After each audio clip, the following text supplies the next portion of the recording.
وأصحابه أجمعين. أعوذ بالله ما أصاب من مصيبة في الأرض ولا في أنفسكم إلا في كتاب من قبل أن نبرأها إن ذلك على الله يسير لكي لا تأسوا على ما فاتكم ولا تفرحوا بما آتاكم والله لا يحب كل مختال فخور الذين يبخلون ويأمرون الناس بالبخل ومن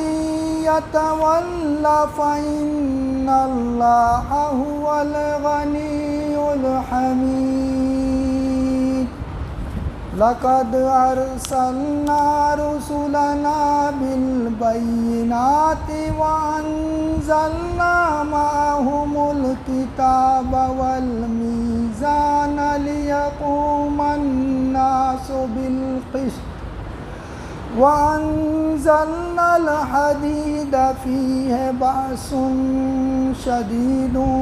ومنافع للناس وليعلم الله من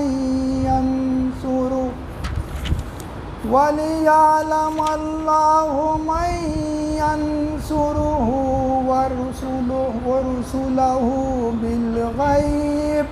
إن الله قوي عزيز رب اشرح لي صدري ويسر لي أمري واحلل عقدة من لساني يفقهوا قولي رب زدني علما. یا اللہ ہمیں حق کو حق ہی دکھا اور اس پر عمل کرنے کی توفیق عطا فرما. یا اللہ ہمیں باطل کو باطل ہی دکھا اور اس سے بچنے کی توفیق عطا فرما. آمین یا رب العالمین. میرے محترم اسلامی بھائیوں، بزرگوں اور دوستوں، ابھی میں نے آپ سب کے سامنے سورہ حدید کی آیت نمبر 22 سے لے کے 25 تک کی تلاوت کی ہے. اس کی ترجمانی اس طرح سے ہے: کوئی مصیبت ایسی نہیں ہے جو زمین میں یا تمہارے اپنے نفس پر نازل ہوتی ہے اور ہم نے اس کو پیدا کرنے سے پہلے ایک کتاب میں لکھنا رکھا ہو. ایسا کرنا اللہ کے لیے بہت آسان کام ہے. یہ سب کچھ اس لیے ہے کہ تاکہ جو کچھ بھی نقصان تمہیں ہو اس پر تم دل شکستہ نہ ہو اور جو کچھ اللہ تمہیں عطا فرمائے اس پر پھول نہ جاؤ. اللہ ایسے لوگوں کو پسند نہیں کرتا جو اپنے آپ کو بڑی چیز سمجھتے ہیں اور فخر جتاتے ہیں، جو خود بخل کرتے ہیں اور دوسروں کو بخل کرنے پر اکساتے ہیں. اب اگر کوئی روگردانی کرتا ہے تو اللہ بے نیاز اور ستودہ صفات ہے. ہم نے اپنے رسولوں کو صاف صاف نشانیوں اور ہدایت کے ساتھ بھیجا اور ان کے ساتھ کتاب اور میزان نازل کی تاکہ لوگ انصاف پر قائم ہوں، اور لوہا اتارا جس میں بڑا زور ہے اور لوگوں کے لیے منافع ہیں. یہ اس لیے کیا گیا ہے کہ اللہ کو معلوم ہو جائے کہ کون اس کو دیکھے بغیر اس کی اور اس کے رسولوں کی مدد کرتا ہے. یقیناً اللہ بڑی قدرت والا اور زبردست ہے. سورہ حدید، یہ جو آیتیں میں نے ابھی آپ لوگوں کے سامنے تلاوت کی ہے اور ترجمانی آپ کے سامنے رکھی اس کی، ان آیتوں میں اللہ رب العالمین تمام ان باتوں کی خبر دے رہے ہیں کہ جو اس دنیا کے اندر ہو رہی ہیں اور ہونے والی ہیں، چاہے وہ رنج و غم ہو یا مصیبت ہو، جو کچھ بھی ہے اس کو اللہ تعالیٰ نے پہلے سے ہی ایک منصوبے کے تحت سب کچھ لکھا، جسے ہم تقدیر کہتے ہیں. اس کائنات کی تقدیر اللہ تعالیٰ نے سب پہلے ہی لکھ دی. تو یہاں خاص طور سے جو اس صورت کا پس منظر اگر تھوڑا سا ہم دیکھیں تو ان آیتوں کو سمجھنے میں ہمیں آسانی ہوگی کہ یہ صورت ان حالات میں نازل ہوئی کہ جب مدینہ کے اندر مسلمانوں کے لیے بڑے سخت حالات تھے. آئے دن جنگیں ہو رہی تھیں، دشمن کے حملے کا ہمیشہ خوف رہتا تھا، معاشی مقاطع کی وجہ سے سخت معاشی پریشانی تھی، سخت قسم پرسی کے حالات میں مسلمان وہاں پر موجود تھے، اور ہمیشہ خوف اور ہراس کے واقعات رہتے تھے، اور مسلمانوں کو ہمیشہ یعنی لوگوں کے اندر ایسا محسوس ہوتا تھا کہ پتہ نہیں یہ جو اسلام ہے اور اس کے ماننے والے کب مٹا دیے جائیں گے اور کب ختم کر دیے جائیں گے۔ تو ایسے حالات میں اللہ تعالیٰ اہل ایمان کو ان آیات کے اندر نصیحت کر رہا ہے، اور اس کے ذریعے سے انہیں تسلی دے رہا ہے کہ یہ جو کچھ تمہارے ساتھ میں ہو رہے ہیں، جو کچھ تمہارے یہ حالات ہیں، ایسا نہیں ہے کہ اللہ تعالیٰ اس سے بے خبر ہے،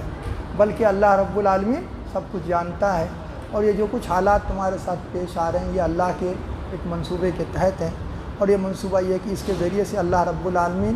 اپنے ان بندوں کو جس سے وہ بڑا عظیم کام لینا چاہتا ہے اس دنیا کی امامت کا، اس کے ذریعے سے ان کی تربیت اور ان کی اصلاح کی جائے، تاکہ پھر وہ دنیا کی پرستی اور دنیا کا جو محبت ہے تمہارے دلوں کے اندر وہ جو ہے نکل جائے، اور صرف اللہ کے لیے عدل و انصاف کرنے والے، اللہ کے لیے حق بات کہنے والے، اللہ کے لیے لوگوں کا حق ادا کرنے والے بن جائیں۔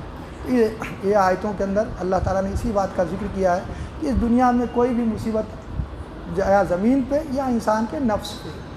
زمین سے مراد دو ہم دیکھتے ہیں قدرتی آفتیں آتی ہیں، کبھی زلزلے آ جاتے ہیں، کبھی آندھی طوفان آتا ہے، سیلاب آ جاتا ہے، یہ ساری چیزیں زمین کے اوپر مصیبت، نفس کے اوپر یعنی انسان کے اوپر جو مصیبت آتی ہے، کبھی وہ بیمار ہو جاتا ہے، دکھ ہوتا ہے، درد ہوتا ہے، کوئی نقصان ہو جاتا ہے نا، کوئی جنگی حالات ہو جاتے ہیں نا، لوگ پریشانی میں مبتلا ہو جاتے ہیں، لوگ جو ہے قید کر لیے جاتے ہیں، گرفتار کر لیے جاتے ہیں، پکڑ لیے جاتے ہیں، یہ سارے واقعات ہوتے ہیں۔ تو یہ دونوں چیزیں اللہ تعالیٰ فرماتا ہے کہ یہ سب جو ہے یہ پیدا کرنے سے پہلے ہم نے ایک کتاب میں لکھ رکھا ہے جسے ہم تقدیر کہتے ہیں۔ حدیث میں آتا ہے کہ اللہ تعالیٰ نے اس کائنات کو پیدا کرنے سے پہلے ہی اس کے 50,000 سال پہلے قلم کو پیدا کیا، اور قلم کو کہا کہ لکھ، اس نے کہا اللہ کیا لکھوں، تو اللہ تعالیٰ نے حکم دیا، وہ چلنا شروع ہوئی، تو وہ تمام باتیں اللہ تعالیٰ کے حکم سے قلم نے لکھ دیا، جسے لوح محفوظ میں رکھا گیا کہ جو بھی اس کائنات کے اندر ہونے والا قیامت تک، یہ ساری چیزیں جسے ہم کہتے ہیں تقدیر ہمارے کیا ایمان کا حصہ ہے۔ پھر اللہ تعالیٰ فرماتا ہے ایک کتاب میں لکھ رکھا ہے جسے ہم لوح محفوظ کہتے ہیں۔ ایسا کرنا اللہ کے لیے بہت آسان کام ہے، اور یہ کرنا اللہ کے لیے بہت آسان کام بتا بظاہر ہمیں تو بڑا وہ عجیب لگتا ہوگا نا، پورے انسانوں کی، پورے جانوروں کی، پوری دنیا کی تقدیر اللہ تعالیٰ نے ان کو پیدا کرنے سے پہلے ہی لکھا ہے کہ کون کیا کرنے والا ہے، کہ کب تک رہنے والا ہے، کب مرنے والا ہے، کب پیدا ہونے والا ہے نا، کیا کارنامے انجام دے گا۔ لیکن اللہ تعالیٰ فرماتا ہے ایک ایک اپنے مخلوق کے، اپنے ایک ایک بندوں کی، صرف انسان ہی نہیں بلکہ جو ہم مخلوقات کو نہیں جانتے، جن کو ہم نہیں دیکھتے، جن ہیں، ملائکہ ہیں، بہت سارے جاندار ہیں جو دنیا کے اندر پھیلے ہوئے، ان سب کی تقدیر اللہ تعالیٰ نے لکھی، اور یہ اللہ کے لیے ایک دم آسان کام ہے، یہ کوئی مشکل کام نہیں ہے۔ ہمیں بظاہر یہ اس میں بڑا مشکل اور بڑا بھاری سمجھتے ہیں ہم، لیکن اللہ کے لیے یہ کوئی مشکل کام نہیں، بڑا آسان کام ہے۔ تو یہ سب تمہیں اس لیے بتایا جا رہا ہے کہ تاکہ اللہ فرما رہے ہیں لِكَيْ لَا تَأْسَوْا عَلَىٰ مَا فَاتَكُمْ وَلَا تَفْرَحُوا بِمَا آتَاكُمْ، کہ اللہ تعالیٰ یہ بات اس لیے بتا رہا ہے کہ تاکہ تمہیں جب بھی کوئی نقصان ہو تم پر تو تم دل شکستہ نہ ہو، یعنی تمہاری ہمت نہ پست ہو، تم مایوس نہ ہو جاؤ، غمگین نہ ہو جاؤ، سمجھے کہ تمہیں معلوم ہونا چاہیے کہ یہ اللہ رب العالمین کے علم میں ہے، وہ میرا ولی ہے اور وہ میرا مددگار ہے، وہ میرا کارساز ہے، میں نے اس کے اوپر بھروسہ کیا ہے تو وہ میری مدد کرے گا، جیسے کہ آیت کے اگلے حصوں میں ہے۔ تو اس لیے اللہ تعالیٰ یہ بتا رہا ہے کہ جو تمہارے ساتھ سخت حالات ہیں تو اس کے لیے تمہیں اس میں مایوس نہیں ہونا چاہیے، اور اس کے علاوہ اللہ تعالیٰ تمہیں جو کچھ عطا فرما دے اس پہ پھول نہ جاؤ، کہ اللہ تعالیٰ جو کچھ مال و دولت دیتا ہے یا کامیابی دیتا ہے، نصرت دیتا ہے، فتح دیتا ہے، غلبہ دیتا ہے، اقتدار دیتا ہے، تو اس پر تم اپنے آپ کو پھولنے والے نہ بن جاؤ، کوئی بڑی چیز نہ بن جاؤ، بلکہ سوچو کہ یہ اللہ نے عطا کیا ہے، اللہ تعالیٰ نے پہلے سے یہ ساری چیزیں میرے مقدر میں لکھی تھیں، اس لیے مجھے مل رہی ہیں۔ آگے اللہ تعالیٰ فرماتا ہے اللہ ایسے لوگوں کو پسند نہیں کرتا جو اپنے آپ کو بڑی چیز سمجھتے ہیں اور فخر جتاتے ہیں، اور خود بھی بخل کرتے ہیں اور دوسروں کو بخل کرنے پر اکساتے ہیں۔ دونوں طرح کے لوگ ہوتے ہیں، کچھ لوگوں کو مل جاتا ہے تو اپنے آپ کو بڑی چیز سمجھنے لگ جاتے ہیں کہ اب میرے علاوہ تو کوئی ہے ہی نہیں، میں ہوں، میری بات مانی جانی چاہیے اور میرا ہی حکم چلنا چاہیے۔ اور دوسرا ایک گروہ ہے کہ جس کے پاس ہوتا ہے تو وہ بخیلی کرنے لگ جاتا ہے، خود بھی بخیلی کرتا ہے، دوسروں کو بخیلی کی تعلیم بھی دیتا ہے۔ تو خاص طور سے یہ بخیلی کا اور جو ذکر ہے اللہ تعالیٰ نے یہاں کے خاص طور سے اس وقت جو پس منظر تھا وہاں پر مدینہ کے اندر جو منافقین تھے، جو اللہ تعالیٰ نے ان کو دنیاوی طور سے بڑا غنی کر رکھا تھا مدینہ کے اندر جو منافقین تھے، اور یہ لوگ جو اسلام میں جب داخل ہوئے مسلمانوں کے ساتھ میں کہ جب وہاں مدینہ کے اندر اسلام ہر طرف پھیل گیا، اب دوسرے لوگ جو دل سے اسلام کو تو نہیں مانتے تھے لیکن اب ان کی مجبوری تھی کہ مسلمان ہونا پڑے گا، کیونکہ ان کے خاندان کے سارے لوگ مسلمان ہو گئے، پورا قبیلہ مسلمان ہو گیا، چند لوگ باقی رہ گئے، تو وہ مجبوراً وہ مسلمان ہو گئے تھے تو اپنی دنیاوی مصلحت کے تحت، اور وہ ان کو اسلام کی کامیابی اور اس کی ناکامی، اللہ اس کے رسول کی موت، اس سے ان کو کوئی واسطہ نہیں تھا، بلکہ وہ اس طرح سے تھے تو وہ کیا کرتے تھے، خود بھی بخیلی کرتے تھے، یعنی اسلام کے لیے جو اس وقت کے اسی صورت میں بار بار اللہ تعالیٰ نے اس کے پہلے کی آیتوں میں اللہ کی راہ میں مال خرچ کرنے کا مطالبہ کیا ہے کہ اللہ کی راہ میں مال خرچ کرو، یہاں تک کہ اللہ تعالیٰ نے کہا کہ جو اللہ کی راہ میں مال خرچ کرے گا وہ گویا اللہ کو قرض دیتا ہے، اور اللہ رب العالمین اس کو اس سے بڑھا چڑھا کر دے گا، اس کی مغفرت فرمائے گا۔ اس طرح سے کئی طرح سے اپیل کی گئی، تو یہ خود بھی نہ اسلام کے لیے مسلمانوں کے لیے خرچ کرتے تھے، بلکہ جو ان کے رشتہ دار یا ان کے دوست احباب خرچ کرتے تھے ان کو کہتے کہاں اپنا پیسہ اس میں ڈال رہے ہو، یہ تو ہارنے والے ہیں، ناکام ہونے والے ہیں، تمہارا یہ سب جو خرچ کر رہے ہو سب برباد ہو جائے گا، اس سے اپنا بچا کے رکھو گے، جب یہ لوگ بھاگیں گے یہاں سے تو باقی ہمارے پیسہ ہمارے کام میں آئے گا، ہماری جائیدادیں ہمارے کام میں آئے گی۔ تو اس طرح کے منافقین کا معاملہ تھا، تو اللہ تعالیٰ یہ فرماتا ہے کہ اللہ تعالیٰ ایسے لوگوں کو پسند نہیں کرتا جو خود تو بخیلی کر رہے ہیں اور دوسروں کو بھی بخیلی کرنے پر اکساتے ہیں۔ تو مومن کی شان اس کے بالکل الٹ ہے، جس ہے نا جو منافق ہے وہ کیا کرتا ہے، یا دنیا پرست ہے وہ کیا کرتا ہے، جب دنیا حاصل ہوتی ہے تو اپنے آپ کو بڑی چیز سمجھنے لگتا ہے، جب تکلیف پہنچتی ہے تو ایک دم اپنے آپ مایوس ہو جاتا ہے، اپنے آپ کو سب سے ناکام اور نامراد سمجھتا ہے۔ مومن کے بارے میں، مسلمان کے بارے میں اللہ کے نبی صلی اللہ علیہ وسلم فرماتے ہیں کہ ایک مومن کا معاملہ بھی عجب ہے، مومن کا معاملہ بھی عجب ہے کہ جب اسے کوئی خوشی پہنچتی ہے، کوئی مسرت پہنچتی ہے، کوئی کامیابی ملتی ہے، مال و دولت ملتا ہے، تو اس پر یہ کیا کرتا ہے، اللہ کا شکر ادا کرتا ہے کہ اللہ تعالیٰ نے مجھے یہ عطا کر فرمایا، تو یہ اس کے لیے خیر کا باعث ہوتا ہے، بھلائی کا باعث۔ اور جب کوئی اس پر پریشانی آتی ہے، کوئی نقصان پہنچتا ہے، کوئی تکلیف آتی ہے تو اس پر یہ صبر کرتا ہے کہ یہ اللہ رب العالمین کی طرف سے یہ اس پر صبر کرتا ہے، تو اس پر بھی اس کو اللہ تعالیٰ کیا کرتے ہیں، اجر دیتے ہیں۔ اور اللہ کے نبی صلی اللہ علیہ وسلم فرماتے ہیں کہ یہ حالت مومن کے علاوہ کسی اور کو حاصل نہیں ہوتی، کہ یہ جو ہے کیفیت صرف ایک مومن کو، ایک ایمان والے کو یہ نعمت ملی ہوئی ہے کہ ہر حال میں وہ جو ہے اللہ کے کا جو ہے یعنی کیا کہتے ہیں، اللہ کی رضا اور اس کی خوشنودی وہ حاصل کر لیتا ہے اور اللہ کے قریب ہوتا ہے، چاہے وہ پریشانی کی حالت میں ہو اور چاہے وہ آسانی کے حالت میں ہو، دونوں حالات میں۔ تو یہ ہمارے لیے اس میں خاص طور سے بڑا اہم سبق ہے۔ واللہ لا یحب آگے واللہ فإن اللہ هو الغنی الحمید، تو جو لوگ یہ کام کر رہے ہیں تو اللہ تعالیٰ فرماتا ہے کہ ان کو معلوم ہونا چاہیے کہ اللہ رب العالمین غنی ہے، تمہارے مال کی، تمہاری صلاحیتوں کی اللہ کو ضرورت نہیں، یہ تو سب اللہ تعالیٰ کا دیا ہوا ہے، یہ اگر تم اس کی راہ میں خرچ کرو گے تو پھر یہ تمہارے اپنے لیے ہی فائدہ مند ہوگا، تمہارے اپنے لیے ہی اس میں جو ہے اجر ہے اور تمہاری مغفرت ہے، تمہیں اللہ دنیا اور آخرت میں کامیابی دے۔ لیکن اگر تم اس سے روگردانی کرتے ہو، یعنی یہ بھی تمہیں سمجھایا گیا، اس کے پہلے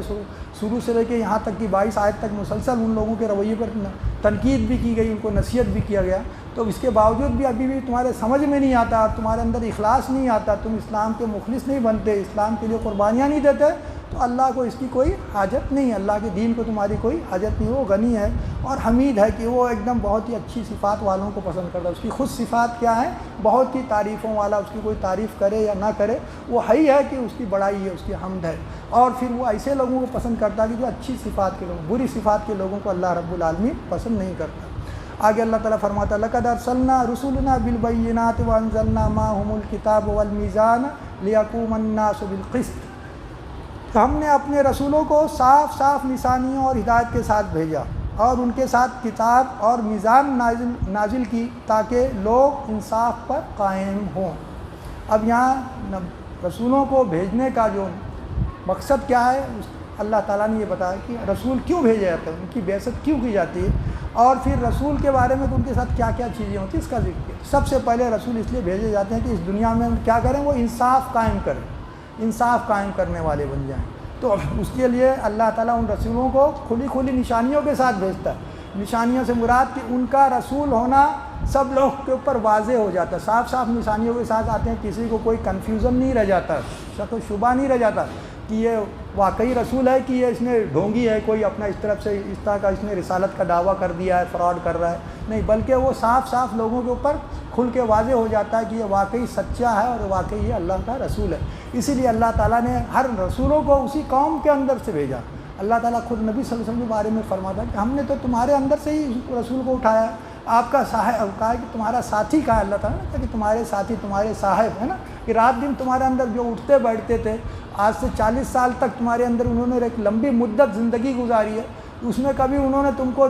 دھوکہ نہیں دیا، تمہارے ساتھ فریب نہیں کیا ہے نا، تمہارے کو جھوٹ نہیں کہا، کسی کی خیانت نہیں کی ہے نا، کوئی خود غرضی کا معاملہ نہیں کیا، بلکہ اس کے برعکس لوگوں کی ہمیشہ خدمت کی ہے، لوگوں کی مدد کی ہے، کمزوروں کی مدد کی ہے، رشتہ داروں کے ساتھ اچھے تعلقات رکھیں، تو سب کچھ انہوں نے یہ خیر کا کام کیا۔ اتنے اچھے اخلاق کے لوگ ہیں کہ ان کے اوپر کوئی انسان یہ ڈاؤٹ ہی نہیں کر سکتے کہ اچانک خدا کے نام پر اتنا بڑا جھوٹ بول سکتے ہیں کہ میں اللہ نے مجھے نبی یا رسول بنایا۔ تو اس طرح سے تمام رسولوں کا معاملہ رہا کہ یہ صاف صاف ایک دم نشانیاں تھیں کہ یہ اللہ کے رسول ہیں، اور پھر ان کو واضح ہدایات دی گئی، رہنمائی کی گئی، ان کو صحیح راستہ دکھایا گیا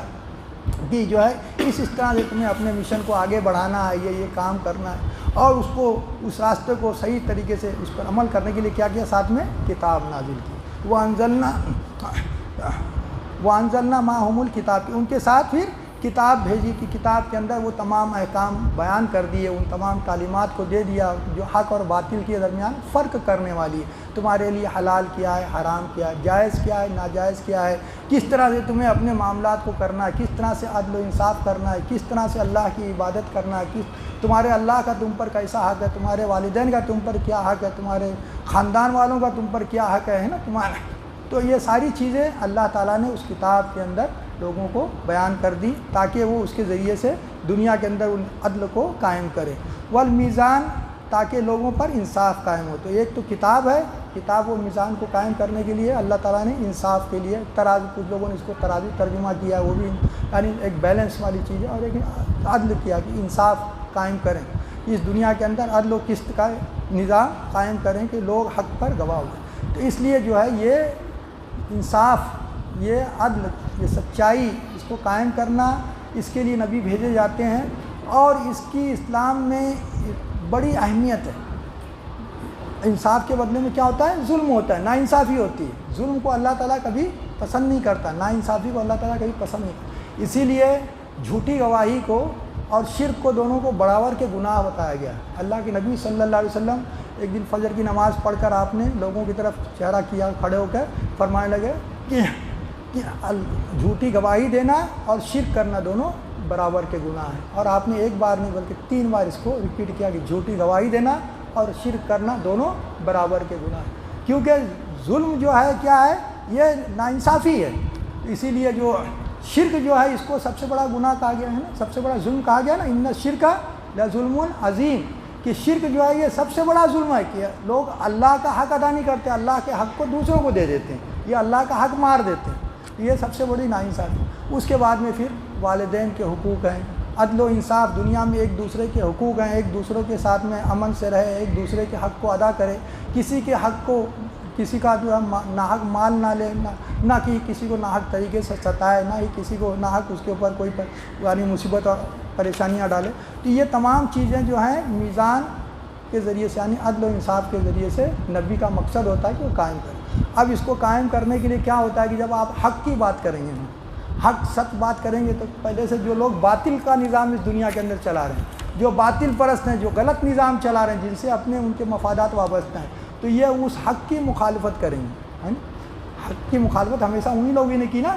اللہ تعالیٰ نے قرآن مجید میں رکھی، اس قوم کے سرداروں نے ہمیشہ رسولوں کی مخالفت کی ہے، کیونکہ اس سرداروں کا اپنا ایک نظام تھا، ان کی اپنے دنیاوی حکمرانی تھی، ہے نا، دنیاوی چودراہٹ چل رہی تھی۔ اگر نبی کی بات مانیں گے تو ان کی ساری دنیا کیا ہو جاتی ہے؟ فیل ہو جاتی ہے۔ تو جس کے لیے وہ نبیوں اور رسولوں کی مخالفت کرتے ہیں۔ تو پھر جب یہ حق کو بتایا جائے گا کہ یہ حق ہے، اس کے مطابق جو ہے نظام قائم کرنا ہے، تو وہ باطل نظام جو پہلے سے موجود ہے وہ اس حق کی راہ میں کیا کرے گا؟ مزاحمت کرے گا، اس کو روکے گا، اس کو دبانے کی کوشش کرے گا، اس کو ناکام و نامراد کرنے کی کوشش کرے گا۔ تو اللہ تعالیٰ پھر اس کے لیے کیا کر رہا ہے؟ وَأَنزَلْنَا الْحَدِيدَ فِيهِ بَأْسٌ شَدِيدٌ وَمَنَافِعُ لِلنَّاسِ، کہ ہم نے لوہے کو اتارا ہے جس کے اندر بہت ہی زور ہے، بہت ہی طاقت ہے، اور لوگوں کے لیے اور بھی بہت سارے فائدے ہیں۔ تو یہاں لوہے کو اتارا سے مراد یعنی لوہے کو پیدا کیا، اتارنے سے مراد ہے نا اللہ تعالیٰ زمین، ہر چیزیں اللہ رب العالمین کی طرف سے آئی ہوئی ہیں۔ تو اللہ تعالیٰ نے یہاں لوہے کو زمین سے ہمارے لیے پیدا کیا ہے، جس میں بہت سارے منافع بھی ہیں اور اس میں بڑی طاقت ہے۔ تو طاقت سے مراد یعنی کہ اس سے سیاسی اور عسکری جنگی ساز و سامان کی تیاری کا یہاں اشارہ ہے کہ انسان کو چاہیے کہ جو لوگ حق پر قائم ہوئیں اور حق کی راہ میں جب مزاحمت کی جائے تو پھر اس لوہے کا استعمال کریں، اس کے ذریعے سے جنگی ساز و سامان بنائیں اور باطل کے مقابلے میں وہ کھڑے ہو جائیں۔ تو جیسے کہ ہم جانتے ہیں کہ لوہا ہی وہ چیز ہے جس سے پہلے زمانے میں بھی سارے جنگی ہتھیار بنتے تھے اور آج بھی بنتے ہیں، ہے نا۔ سارے جنگی سامان جو ہیں سب سے میجر چیز اس میں جو لگتی ہے کیا ہوتا ہے؟ لوہا ہوتا ہے۔ اور اس کے بعد میں پھر دوسرا بہت سارے منافع اللہ تعالیٰ نے اس کے ذریعے سے رکھے کہ ہماری سول لائف کے اندر اس کا کام آتا ہے نا۔ کھیتی باڑی کے کام میں لوہے کا استعمال ہوتا ہے، گھروں کے بنانے میں لوہے کا کام استعمال ہوتا ہے، گھروں کے اندر ہمارے برتنوں کے لیے سب لوہے کا استعمال ہوتا ہے۔ تو اس طرح سے اور بھی اللہ تعالیٰ فرما رہا ہے کہ بہت سارے منافع ہیں، لیکن اصل جو پہلا کام ہے کہ اس لوہے کے ذریعے سے طاقت حاصل کرے۔ اسی لیے اللہ تعالیٰ نے سورہ انفال میں مومنوں کو کیا کہا ہے کہ تمہیں جتنی بھی طاقت ہو تمہارے اندر جتنی استطاعت ہو اتنی جو ہے اپنی طاقت کو جو ہے تیار کرو، چاہے اس کے لیے تیز رفتار گھوڑے ہوں اور جو ہتھیار ہیں یہ جو ہے تیار کر کے رکھو، تاکہ تم اپنے ان دشمنوں کو جو ہے خوف زدہ کر دو جن کو اللہ جانتا ہے تم نہیں جانتے۔ بہت سارے ایسے لوگ ہیں کہ جس کو ہم نہیں جانتے کہ ہمارا دشمن، لیکن طاقت کی وجہ سے وہ کیا رہتا ہے؟ مرعوب ہو جاتا ہے، ڈرتا ہے، بات نہیں کرتا ہے، لیکن جیسے سوچتا ہے کہ لوگ کمزور ہو گئے تو فوراً وہ اٹھ کھڑا ہو جاتا ہے۔ تو یہاں اس سے مراد یہ ہے کہ انسان یعنی انبیاء جو ہے اس کے ذریعے سے جو ہے جنگی ساز و سامان اور جنگی صلاحیت پیدا کریں، تاکہ اگر باطل نظام آپ کے راہ میں رکاوٹ کھڑی کرتا ہے تو اس کا مقابلہ کیا جائے، اس کے ساتھ میں جو اللہ کے نبی صلی اللہ علیہ وسلم نے خود کیا۔ آپ صلی اللہ علیہ وسلم فرمایا کہ جو ہے لوہا مجھے تلوار دے کر بھیجا گیا ہے، کہ جب دعوت حق 13 سال مکہ کے اندر پہلے لوگوں کو پہنچائی گئی، 13 سال تک کوئی جنگ نہیں کی گئی، کوئی کسی کے خلاف کوئی لڑائی نہیں کی گئی، بلکہ ظلم کو برداشت کیا گیا، بڑی بڑی مصیبتیں برداشت کی، یہاں تک کہ گھر بار چھوڑ کے وہاں سے سب کچھ چھوڑ چھاڑ کے جان بچا کے نکلنا پڑ گیا ہے۔ لیکن اب اس کے بعد جب مدینہ آئے ہیں اور کچھ مسلمان ایک جگہ ہوئے تو اللہ تعالیٰ نے انہیں حکم دیا کہ اب جو کہ تمہیں جو ہے جنگ کی اجازت دی جاتی ہے، کیونکہ تمہارے اوپر ظلم کیا گیا ہے، تمہیں بے وجہ اپنے گھروں سے نکالا گیا ہے، تمہارا قصور کیا تھا کہ تم نے کہا اللہ ہمارا رب ہے۔ تو اس طرح سے وہ جنگ کی اجازت دی گئی اور اس کے لیے جو ہے لوہے کا یہاں ذکر ہے۔ تو اس سے معلوم ہو جائے کہ کون ہے کہ اس کو دیکھے بغیر اس کی اور اس کے رسولوں کی مدد کرتا ہے۔ تو اب اللہ تعالیٰ نے یہ جو طاقت کا اوزار اتارا ہے اس کے ذریعے سے اللہ یہ دیکھنا چاہتا ہے کہ کون ہے جو اس کی اور اس کے رسولوں کی مدد کرتا ہے۔ اللہ کو تو کوئی نہیں دیکھا، اس وقت تو رسول کو صلی اللہ علیہ وسلم کو اس کے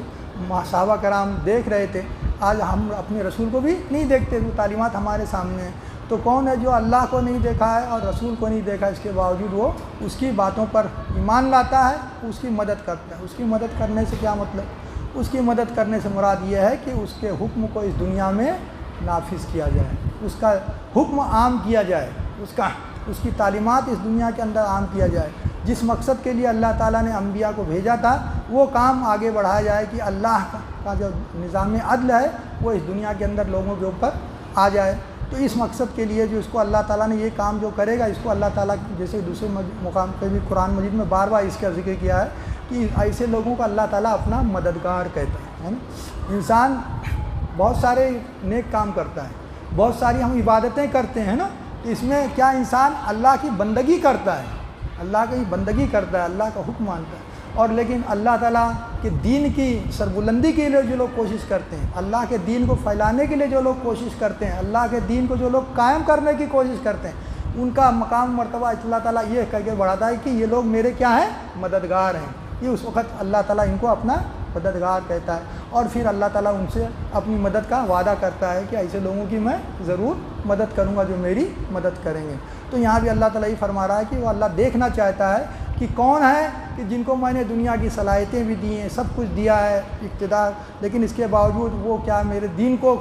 قائم کرنے کے لیے جد و جہد کرتے ہیں، کوشش کرتے ہیں، یا پھر میرے دین کی مخالفت کرتے ہیں، یا پھر میرے دین کے اندر داخل تو ہیں لیکن میرے دین کی ان کے دلوں میں محبت نہیں ہے، میرے دین کا ان کے اندر درد نہیں ہے، میرے قوانین کی ان کو پرواہ نہیں ہے، میرے احکام کی ان کو پرواہ نہیں ہے۔ تو یہ سب اللہ تعالیٰ دیکھنا چاہتا ہے، اس کے لیے آزمائشیں آتی ہیں۔ اس وقت جب کہ مدینہ میں یہ آیتیں نازل ہو رہی تھیں، بظاہر سارے مسلمان ایک جیسے تھے، کلمہ پڑھتے تھے نا، لیکن جب آزمائش کا دور آیا تو معلوم پڑ گیا یہ لوگ کیا ہیں؟ منافق ہیں، اور یہ لوگ سچے مومن اور مخلص مسلمان ہیں۔ ایک دم کلیئر واضح لائن ہو گئی، لوگ ان کے معاملات کو دیکھ کے، ان کے حالات کو دیکھ کے سمجھ جاتے تھے کہ اس کا رویہ اسلام کے ساتھ کیا ہے، اور ہم دوسرے لوگوں کا رویہ اسلام کے ساتھ کا ایک گروہ ہے کہ اسلام کے لیے اپنی جان مال سب کچھ قربان کرنے کے لیے رات دن تلا ہوا ہے۔ دوسرا گروہ ہے کہ ہمیشہ کچھ نہ کچھ ایکسکیوز کر کے اپنے آپ کو پیچھے رکھتا ہے نا، اپنے آپ کو بیچ میں جانے سے، پریشانیوں میں جانے سے بچاتا ہے، کوئی نہ کوئی بہانے کر لیتا ہے، کوئی نہ کوئی ہیلا اختیار کر لیتا ہے۔ تو یہ سارے صحیح وہاں پر دیکھ رہے ہیں۔ تو اللہ تعالیٰ فرمائے ان اللہ قوی عزیز، یقیناً اللہ بڑی قوت والا اور زبردست ہے۔ تو یہاں اللہ تعالیٰ کی جو خاص صفت یہاں بیان کی گئی ہے کہ اللہ تعالیٰ بہت ہی قوی، یعنی بہت ہی طاقت والا، قوت والا، کہ ایسا قوت والا ہے کہ کوئی اس کا مقابلہ نہیں کر سکتا، اس کے سامنے مدافعت نہیں کر سکتا۔ اور عزیز سے مراد یہاں تو یعنی وہ طاقت سے بڑھ کے کہ اس کی کوئی نافرمانی کرنے کی مجال ہی نہیں کسی کے اندر یہ مجال ہی نہیں کہ اس کا حکم نہ مانے اگر وہ چاہے تو۔ ہر ایک کو چاہتے نہ چاہتے اس کی بات کو ماننی ہے، اس کے آگے سرنڈر کرنا ہے، اور وہ اپنے فیصلوں، اپنے منصوبوں کو بظاہر قوت کے ساتھ میں نافذ کرنے کی قدرت رکھتا ہے۔ دونوں چیزیں آ جاتی ہیں، ہم مانی الفاظ ہیں۔ تو یہاں اللہ تعالیٰ یہ اپنی صفت بتا اس لیے رہا ہے کہ اس کے پہلے کیا کہا گیا ہے کہ اللہ دیکھنا چاہتا ہے کون ان کی مدد کرتا ہے۔ تو گویا جو انسان اللہ کے دین کی مدد کرتا ہے، اللہ کے دین کی خدمت کرتا ہے، اللہ تعالیٰ ان کی مدد کا، ان کی خدمت کا محتاج نہیں، بلکہ یہ ان کے لیے اپنی جو ہے درجات کی بلندی کا ذریعہ بنے گا، اللہ کا قرب حاصل کرنے کا ذریعہ بنے گا، ان کے لیے اخروی زندگی کے اندر ہمیشہ نعمتیں ملنے کا ذریعہ بنے گا، اور اس طرح سے وہ جو ہے اللہ کے محبوب بنیں گے۔ ورنہ اللہ رب العالمین چاہے تو اس کا دین ایک اشارے کے اندر اس دنیا کے اندر قائم ہو جائے، غالب ہو جائے، اس کو کسی کی ضرورت نہیں، اس کے لشکروں کو کوئی نہیں جانتا، اس کے لشکر ایسے آتے ہیں، ایسے راہوں سے آتے ہیں کہ انسان اس کا گمان بھی نہیں کر سکتا، بڑی بڑی طاقتیں فیل ہو جاتی۔ تو جو کوئی یہ کام کرتا ہے تو ان کو اس کے اندر یہ بات رہے گی، یہ جو کچھ میں کر رہا ہوں اپنے لیے کر رہا ہوں، اپنے فائدے کے لیے کر رہا ہوں، اپنی بھلائی کے لیے کر رہا ہوں، اپنے خاندان کی بھلائی کے لیے، اپنے لوگوں کے لیے بھلائی کے لیے کر رہا ہوں۔ اللہ رب العالمین یہ تمام چیزوں سے بے نیاز ہے کہ ہم اللہ تعالیٰ کسی چیز کا محتاج ہو۔ اللہ چاہے تو ہمیں سب کے لوگوں کو ایک جھٹکے کے اندر اپنا فرما بردار بنا دے۔ وہ واقعات ہیں نا قرآن مجید کے اندر، یونس علیہ السلام کا واقعہ قرآن مجید میں بیان فرمایا نا اللہ تعالیٰ نے کہ کس طرح سے ساری قوم